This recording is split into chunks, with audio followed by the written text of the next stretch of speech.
ನಮ್ಮೆಲ್ಲರ ಮನಸ್ಸಿನಲ್ಲೂ ಒಂದಲ್ಲ ಒಂದು ಅದ್ಭುತ ಐಡಿಯಾಗಳು ಹುಟ್ಕೊಳ್ತಲೇ ಇರ್ತವೆ ಅಲ್ವಾ? ಆದ್ರೆ ಅವುಗಳನ್ನ ಒಂದು ಸ್ಪಷ್ಟವಾದ ನಿಜವಾದ ರೂಪಕ್ಕೆ ತರೋದಿದೆಯಲ್ಲ, ಅದು ಅಷ್ಟು ಸುಲಭದ ಮಾತಲ್ಲ. ಎಷ್ಟೋ ಸಲ ಒಳ್ಳೊಳ್ಳೆ ಕಲ್ಪನೆಗಳು ಹುಟ್ಟಿದಲ್ಲಿಯೇ ಉಳಿದುಬಿಡ್ತವೆ. ಆದ್ರೆ ಚಿಂತೆ ಬೇಡ, ಈ ಸವಾಲನ್ನ ಮೆಟ್ಟಿ ನಿಲ್ಲೋಕೆ ಒಂದು ದಾರಿ ಇದೆ. ಬನ್ನಿ, ಈ ವಿಶ್ಲೇಷಣೆಯಲ್ಲಿ ಅದೇನೆಂದು ನೋಡೋಣ. ಹಾಗಾದ್ರೆ ನಮ್ಮ ಮುಂದಿರೋ ಮೂಲ ಪ್ರಶ್ನೆ ಏನು ಅಂದ್ರೆ, ಒಂದು ಕಚ್ಚಾ ಐಡಿಯಾ ಅಂದ್ರೆ ಮನಸ್ಸಲ್ಲಿ ಮೂಡಿದ ಒಂದು ಮಿಂಚು ಶಾಶ್ವತವಾದ ವಾಸ್ತವವಾಗಿ ಬದಲಾಗೋದು ಹೇಗೆ? ಈ ಪಯಣಕ್ಕೆ ಏನಾದ್ರೂ ಒಂದು ನಕ್ಷೆ ಇದೆಯಾ? ಬನ್ನಿ, ಈ ರೂಪಾಂತರದ ಹಿಂದಿರೋ ರಹಸ್ಯವನ್ನ ನೋಡೋಣ. ಇದಕ್ಕೆ ಉತ್ತರನೇ ಸ್ಟ್ರಕ್ಚರೋನಾಲಜಿ ವರ್ಕ್ಫ್ಲೋ. ಇದು ಒಂದು ಐಡಿಯಾದ ಪಯಣಕ್ಕೆ ಒಂದು ಕಂಪ್ಲೀಟ್ ವಿಜುವಲ್ ಮ್ಯಾಪ್ ಕೊಡುತ್ತೆ. ಒಂದು ಸಣ್ಣ ಕಿಡಿಯಿಂದ ಶುರುವಾಗಿ ಸಂಪೂರ್ಣವಾಗಿ ರೂಪುಗೊಂಡ ಒಂದು ಕಾನ್ಸೆಪ್ಟ್ ಆಗುವವರೆಗೂ ಪ್ರತಿಯೊಂದು ಹಂತದಲ್ಲೂ ಇದು ನಮಗೆ ದಾರಿ ತೋರಿಸುತ್ತೆ. ಸಿಂಪಲ್ ಆಗಿ ಹೇಳೋದಾದ್ರೆ, ಇದು ನಮ್ಮ ಐಡಿಯಾಗೆ ಒಂದು ದಿಕ್ಸೂಚಿ ಇದ್ದ ಹಾಗೆ. ಸರಿ, ಈ ಪಯಣ ಶುರು ಮಾಡೋಕ್ಕೂ ಮುನ್ನ ಅದಕ್ಕೊಂದು ಧ್ರುವ ನಕ್ಷತ್ರ ಬೇಕೇ ಬೇಕು. ಅದೇ ಇಂಟೆನ್ಷನಾಲಜಿ, ಅಂದ್ರೆ ಉದ್ದೇಶಶಾಸ್ತ್ರ. ಇದರ ಮೂಲ ತತ್ವ ತುಂಬಾನೇ ಸಿಂಪಲ್. ಪ್ರತಿಯೊಂದು ಸೃಷ್ಟಿಯೂ ತನ್ನ ಪರಿಕಲ್ಪನೆಯ ಸಮಗ್ರತೆಯನ್ನ ಕಾಪಾಡಿಕೊಳ್ಳಕ್ಕೆ ಒಂದು ಸ್ಪಷ್ಟವಾದ ಉದ್ದೇಶದಿಂದ ಶುರುವಾಗಬೇಕು. ಇದು ನಮ್ಮ ಐಡಿಯಾದ ಆತ್ಮ ಇದ್ದ ಹಾಗೆ. ಈ ಇಡೀ ವರ್ಕ್ಫ್ಲೋವನ್ನ ನಾವು ಎರಡು ಮುಖ್ಯ ಭಾಗಗಳಾಗಿ ನೋಡಬಹುದು. ಒಂದು ಕಡೆ ಆಲೋಚನೆ ಮತ್ತು ಅಭಿವೃದ್ಧಿ ಇದೆ. ಇದು ನಮ್ಮ ಐಡಿಯಾಗೆ ರೂಪ ಕೊಡೋ ಒಂದು ಕ್ರಿಯೇಟಿವ್ ಪ್ರಾಸೆಸ್. ಮತ್ತೊಂದು ಕಡೆ ಸಮಗ್ರತೆ ಮತ್ತು ಸಂರಕ್ಷಣೆ ಇದೆ. ಇದು ಆ ಐಡಿಯಾನ ಭದ್ರಪಡಿಸೋ ಒಂದು ಪ್ರೊಟೆಕ್ಟಿವ್ ಪ್ರಾಸೆಸ್. ಒಂದು ಸೃಜನಶೀಲತೆಯ ರೆಕ್ಕೆ ಆದ್ರೆ ಇನ್ನೊಂದು ಅದನ್ನ ರಕ್ಷಿಸೋ ಕವಚ.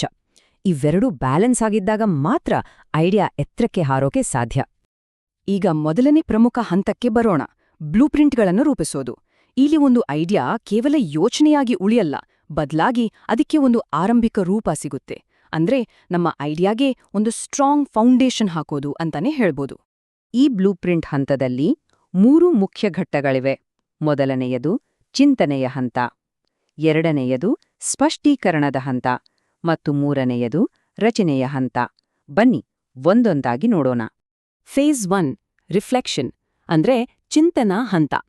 ಇಲ್ಲಿ ಮನಸ್ಸಲ್ಲಿರೋ ಕಚ್ಚಾ ಐಡಿಯಾಗಳನ್ನ ಯಾವುದೇ ನಿರ್ಬಂಧ ಇಲ್ಲದೆ ಫ್ರೀಯಾಗಿ ಹೊರಹಾಕೋದು. ಇದು ಆಲೋಚನೆಗಳ ಮಳೆಯೆದ್ದ ಹಾಗೆ. ಇಲ್ಲಿ ಬೀಳೋ ಪ್ರತಿಯೊಂದು ಹನಿಯೂ ಅಮೂಲ್ಯ.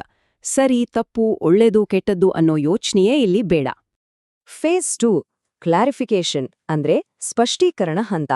ಸರಿ, ಆಲೋಚನೆಗಳ ಮಳೆ ನಿಂತ ಮೇಲೆ ಆ ಐಡಿಯಾಗಳ ರಾಶಿಯಿಂದ ನಮಗೆ ಬೇಕಾಗಿರೋದನ್ನ ಹೆಕ್ಕಿ ತೆಗೆಯುವ ಸಮಯ. ಚಿನ್ನದ ಗಣಿಯಲ್ಲಿ ಬಂಗಾರವನ್ನ ಹುಡುಕಿದ ಹಾಗೆ ನಮ್ಮ ಕಚ್ಚಾ ಐಡಿಯಾಗಳಲ್ಲಿರೋ ಪ್ರಮುಖವಾದ ತಿರುಳನ್ನ ನಾವಿಲ್ಲಿ ಗುರುತಿಸ್ಕೊಳ್ತೇವೆ. ಬ್ಲೂಪ್ರಿಂಟ್ನ ಕೊನೆಯ ಹಂತ ಸ್ಟ್ರಕ್ಚರಿಂಗ್ ಅಂದ್ರೆ ರಚನಾ ಹಂತ. ಚದುರಿ ಹೋಗಿರೋ ಮುತ್ತುಗಳನ್ನ ಒಂದು ದಾರದಲ್ಲಿ ಪೋಣಿಸಿದ್ರೆ ಎಷ್ಟು ಚಂದ ಅಲ್ವಾ? ಹಾಗೆಯೇ ಇಲ್ಲಿ ನಾವು ಸ್ಪಷ್ಟಪಡಿಸಿಕೊಂಡ ಐಡಿಯಾಗಳಿಗೆ ಒಂದು ಸುಂದರವಾದ ಲಾಜಿಕಲ್ ಆದ ಚೌಕಟ್ಟನ್ನು ಕೊಡ್ತೇವೆ. ಈ ಹಂತದ ಕೊನೆಯಲ್ಲಿ ನಮ್ಮ ಕೈಯಲ್ಲಿ ಒಂದು ಕ್ಲಿಯರ್ ಆದ ಬ್ಲೂಪ್ರಿಂಟ್ ಇರುತ್ತೆ. ಓಕೆ, ನಮ್ಮ ಬ್ಲೂಪ್ರಿಂಟ್ ರೆಡಿ ಆಯ್ತು. ಆದ್ರೆ ಅದು ಸಾಕಷ್ಟು ಸ್ಟ್ರಾಂಗ್ ಆಗಿದ್ಯಾ? ಅದನ್ನ ಟೆಸ್ಟ್ ಮಾಡೋ ಸಮಯ ಈಗ. ಮುಂದಿನ ಹಂತ ಕಾರ್ಯಾಗಾರದಲ್ಲಿ ಪರಿಷ್ಕರಣೆ. ಒಬ್ಬ ಶಿಲ್ಪಿ ಒಂದು ಕಲ್ಲನ್ನ ಕೆತ್ತಿ ಸುಂದರ ಮೂರ್ತಿ ಮಾಡ್ತಾನಲ್ಲ, ಹಾಗೆ ನಾವು ನಮ್ಮ ಐಡಿಯಾನ ಇಲ್ಲಿ ಇನ್ನಷ್ಟು ಹರಿತಗೊಳಿಸ್ತೇವೆ. ಈ ಕಾರ್ಯಾಗಾರದಲ್ಲಿ 3 ಹಂತಗಳಿವೆ. ಮೊದಲು ತಪ್ಪುಗಳನ್ನ ಸರಿಪಡಿಸೋದು, ಆಮೇಲೆ ಬೇಕಾದ್ದನ್ನ ಸೇರಿಸೋದು ಮತ್ತು ಕೊನೆಗೆ ಎಲ್ಲವೂ ನಮ್ಮ ಮೂಲ ಉದ್ದೇಶಕ್ಕೆ ಸರಿ ಹೊಂದುತ್ತಿದ್ಯಾ ಅಂತ ಚೆಕ್ ಮಾಡೋದು. ಹಂತ 4 ಕರೆಕ್ಷನಾಲಜಿ ಅಂದ್ರೆ ತಿದ್ದುಪಡಿ ಪ್ರಕ್ರಿಯೆ. ಇದು ನಮ್ಮ ಐಡಿಯಾದ ನಿಖರತೆಯನ್ನ ಹೆಚ್ಚಿಸೋ ಹಂತ. ಒಂದು ಕಟ್ಟಡದ ಅಡಿಪಾಯದಲ್ಲಿರೋ ಸಣ್ಣಪುಟ್ಟ ಬಿರುಕುಗಳನ್ನ ಮುಚ್ಚಿ ಅದನ್ನ ಗಟ್ಟಿ ಮಾಡ್ತೀವಲ್ಲ, ಹಾಗೆಯೇ ನಮ್ಮ ಐಡಿಯಾದಲ್ಲಿರೋ ವೀಕ್ ಪಾಯಿಂಟ್ಸ್ ಅನ್ನ ಹುಡುಕಿ ಸರಿಪಡಿಸೋದು. ಹಂತ 5 ಇನ್ಕ್ಲೂಡೋನಾಲಜಿ ಅಂದ್ರೆ ಸೇರ್ಪಡೆಯ ಪ್ರಕ್ರಿಯೆ. ನಮ್ಮ ಬ್ಲೂಪ್ರಿಂಟ್ ಈಗ ಸ್ಟ್ರಾಂಗ್ ಆಗಿದೆ, ಆದರೆ ಅದು ಇನ್ನೂ ಕಂಪ್ಲೀಟ್ ಆಗಿಲ್ಲ. ಒಂದು ಸುಂದರ ಚಿತ್ರಕ್ಕೆ ಬಣ್ಣ ತುಂಬಿದ ಹಾಗೆ ಈ ಹಂತದಲ್ಲಿ ನಾವು ಅಗತ್ಯವಿರೋ ವಿವರಣೆಗಳನ್ನ ಮತ್ತು ಡೀಟೇಲ್ಸನ್ನ ಸೇರಿಸಿ ನಮ್ಮ ಐಡಿಯಾಗೆ ಜೀವ ತುಂಬ್ತೇವೆ. 6ನೇ ಹಂತ, ಇದು ತುಂಬಾನೇ ಮುಖ್ಯ, ಸಮಗ್ರತೆಯ ಪರಿಶೀಲನೆ. ಇದು ನಮ್ಮ ದಿಕ್ಸೂಚಿಯನ್ನ ಮತ್ತೊಮ್ಮೆ ನೋಡಿದ ಹಾಗೆ. ನಾವು ಸರಿಯಾದ ದಾರಿಯಲ್ಲೇ ಇದೀವಿಯಾ?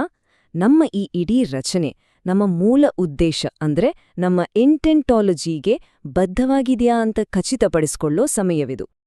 ಸರಿ, ಈಗ ನಮ್ಮ ಐಡಿಯಾ ಏಕ್ದಮ್ ಕ್ಲಿಯರ್, ಸ್ಟ್ರಾಂಗ್ ಮತ್ತೆ ಕಂಪ್ಲೀಟ್ ಆಗಿದೆ. ಇನ್ನು ಅದನ್ನ ಜೋಪಾನ ಮಾಡೋ ಸಮಯ. ವರ್ಕ್ಫ್ಲೋದ ಕೊನೆಯ ಹಂತ ಭದ್ರಕೋಣದಲ್ಲಿ ಸಂರಕ್ಷಣೆ. ಇದು ನಾವು ಕಷ್ಟಪಟ್ಟು ರೂಪಿಸಿದ ಅಮೂಲ್ಯವಾದ ಐಡಿಯಾನ ಒಂದು ಖಜಾನೆಯಲ್ಲಿ ಸುರಕ್ಷಿತವಾಗಿಡೋ ಸಮಯ. ಈ ಭದ್ರಕೋಣೆಯಲ್ಲಿ 3 ಅಂತಿಮ ಹಂತಗಳಿವೆ. ಮೊದಲನೆಯದು ದಾಖಲಾತಿ ಹಂತ, ಎರಡನೆಯದು ಭದ್ರತಾ ಹಂತ ಮತ್ತು ಕೊನೆಯದಾಗಿ ಚಕ್ರ ಪೂರ್ಣಗೊಳಿಸುವಿಕೆ. ಹಂತ 7 ಡಾಕ್ಯುಮೆಂಟೇಷನ್ ಅಂದ್ರೆ ದಾಖಲಾತಿ. ಇಲ್ಲಿ ನಮ್ಮ ಐಡಿಯಾನ ಒಂದು ಫಾರ್ಮಲ್ ಸ್ಥಿರವಾದ ದಾಖಲೆಯಾಗಿ ಪರಿವರ್ತಿಸಲಾಗುತ್ತೆ. ಇಷ್ಟು ದಿನ ಮನಸ್ಸಲ್ಲಿ ಕಾಗದದ ಮೇಲೆ ಇದ್ದ ಕಲ್ಪನೆಗೆ ಇಲ್ಲಿ ಒಂದು ಶಾಶ್ವತವಾದ ಅಸ್ತಿತ್ವ ಸಿಗುತ್ತೆ. ಹಂತ 8 ಸೆಕ್ಯೂರಿಟಿ ಅಂದ್ರೆ ಭದ್ರತೆ. ಡಾಕ್ಯುಮೆಂಟ್ ಮಾಡಿದ್ರೆ ಮಾತ್ರ ಸಾಲ್ದು, ಅದನ್ನ ಪ್ರೊಟೆಕ್ಟ್ ಕೂಡ ಮಾಡಬೇಕು. ಒಂದು ಐತಿಹಾಸಿಕ ದಾಖಲೆಯನ್ನ ಹೇಗೆ ಕಾಪಾಡ್ತಾರೋ ಹಾಗೆ ನಾವು ನಮ್ಮ ಐಡಿಯಾನ ಭವಿಷ್ಯಕ್ಕಾಗಿ ರಕ್ಷಿಸಬೇಕು. ಅದರ ಮೂಲ ರೂಪ ಹಾಳಾಗದಂತೆ ಅದನ್ನ ಸುರಕ್ಷಿತವಾಗಿಡಬೇಕು. ಮತ್ತು ಕೊನೆಯದಾಗಿ 9ನೆಯ ಹಂತ ಸೈಕಲ್ ಕಂಪ್ಲೀಷನ್ ಅಂದರೆ ಚಕ್ರ ಪೂರ್ಣಗೊಳಿಸುವಿಕೆ. ಇದು ಒಂದು ಯಶಸ್ವಿ ಪಯಣದ ಕೊನೆಯಲ್ಲಿ ವಿಜಯದ ಧ್ವಜವನ್ನ ಹಾರಿಸಿದ ಹಾಗೆ. ಈ ಪ್ರಯಾಣ ಈಗ ಮುಗಿತು ಅಂತ ಮನಪೂರ್ವಕವಾಗಿ ಒಪ್ಪಿಕೊಂಡು ಈ ಪ್ರಕ್ರಿಯೆಗೆ ಒಂದು ಅಧಿಕೃತ ಮುಕ್ತಾಯ ಹಾಡೋದು. ಈಗ ಈ ಇಡೀ ವರ್ಕ್ಫ್ಲೋಗೆ ಶಕ್ತಿ ಕೊಡುವ ಮೂಲತತ್ವವನ್ನ ನೋಡೋಣ. ಅದೇ ಮುಚ್ಚಿದ ಚಕ್ರವನ್ನ ಗೌರವಿಸೋದು. ಅಂದ್ರೆ ಐಡಿಯಾನ ಸಂಪೂರ್ಣಗೊಳಿಸೋದು. ಯಾಕಂದ್ರೆ ಅರ್ಧಕ್ಕೆ ನಿಲ್ಲಿಸಿದ ಪ್ರಯಾಣ ಯಾವತ್ತೂ ಗುರಿ ಮುಟ್ಟಲ್ಲ ಅಲ್ವಾ? ಈ ಒಂದು ಮಾತು ಎಲ್ಲವನ್ನೂ ಹೇಳುತ್ತೆ. ಐಡಿಯಾನ ಸಂಪೂರ್ಣವಾಗಿಡಲು ಚಕ್ರದ ಪೂರ್ಣಗೊಳಿಸುವಿಕೆಯನ್ನ ಗೌರವಿಸಿ. ಒಂದು ಪ್ರೋಸೆಸ್ ಶುರು ಮಾಡೋದು ಎಷ್ಟು ಮುಖ್ಯವೋ ಅದನ್ನ ಸರಿಯಾಗಿ ಮುಗಿಸೋದು ಕೂಡ ಅಷ್ಟೇ ಮುಖ್ಯ. ಒಂದು ವೃತ್ತ ಪೂರ್ಣವಾದಾಗ ಮಾತ್ರ ಅದಕ್ಕೊಂದು ಅರ್ಥ. ಹಾಗಾದ್ರೆ ಈ ಮಾರ್ಗದಲ್ಲಿ ಸಾಗಲು ನಮ್ಮಲ್ಲಿರುವ ಯಾವ ಆಲೋಚನೆ ಸಿದ್ಧವಾಗಿದೆ? ಈಗ ನಮ್ಮ ಸರದಿ. ನಮ್ಮ ಯಾವ ಕನಸಿಗೆ ರೆಕ್ಕೆ ನೀಡಿ ಹಾರಿಸುವ ಸಮಯ ಬಂದಿದೆ ಅಂತ ಯೋಚಿಸೋಣ.